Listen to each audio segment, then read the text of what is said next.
Hello folks, Poco has two launches lined up for June 23rd. It is Thursday, the Poco F4 and Poco X4 GT. We know what to expect for the most part, especially since rumors claims these are based on existing Redmi devices, but here are the details that WinFuture managed to uncover, including pricing. The Poco F4 is expected to be the international version of the Redmi K40S. The brand has already confirmed that the phone will be powered by the Snapdragon 870 and that it will have up to 12GB of RAM. There will be cheaper versions with less RAM too. Live images of the F4 have surfaced, showing that the rear camera will be upgraded to a 64-megapixel main sensor, up from 48 megapixels on the K40S. The rest is expected to be the same, including the 6.67-inch AMOLED display with Full HD Plus resolution and 120Hz refresh rate, plus 1300 nits peak brightness and Gorilla Glass 5 protection. The battery will maintain its key specs too: 4500 mAh capacity and 67W fast charging, 0 to 100% in 38 minutes. The Poco X4 GT is also based on a Redmi, the Redmi Note 11T Pro. This means a new chipset, the Dimensity 8100 and the fast 6.6 inches 144Hz LCD to render graphics on.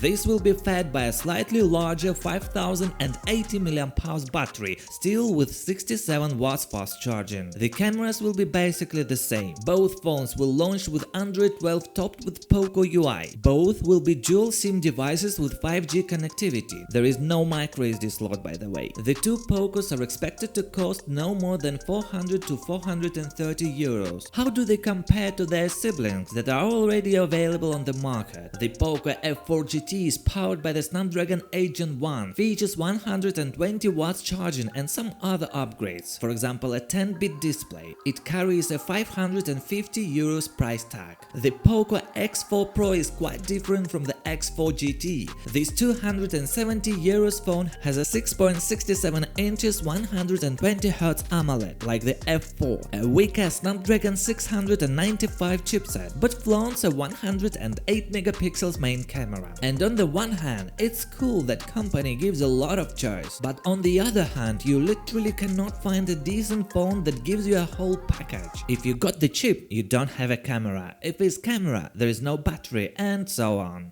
Meanwhile, TSMC has detailed its chip development timeline at its 2022 TSMC Technology Symposium. The Taiwan-based chipmaker is introducing 3nm chips in the second half of this year and will bring 2nm technology to the world stage in 2025. The smaller the process node, the larger the number of transistors used inside a chip. And that is important because traditionally, the higher the transistors count, the more powerful and energy efficient a chip is. The next major process node will be 3nm, which Apple hopes to use on next year's iPhone 15 series. TSMC expects to have 5 and 3 nodes over the next 3 years. Instead of releasing a new node every 2 years, which was the custom for the foundry and the industry, TSMC will now introduce a new node every 2.5 years, increasing to every 3 years with the N2 process node. The foundry's first 3nm node to be shipped will start high-volume manufacturing during the second half of this year. Deliveries of 3nm